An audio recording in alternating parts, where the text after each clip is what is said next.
Scrambled, boiled, or poached. Let's crack open the truth about eggs. First up, myth number 1. Eggs increase your cholesterol. Nope.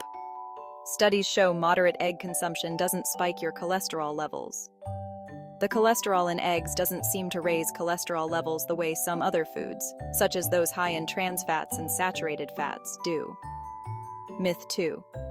You can't eat eggs every other day. False. Eggs are packed with nutrients and can be part of your daily diet. Myth 3.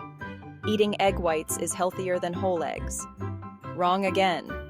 Whole eggs contain essential vitamins and healthy fats you'll miss out on by skipping the yolk. Myth 4. Eggs make you fat. Not true.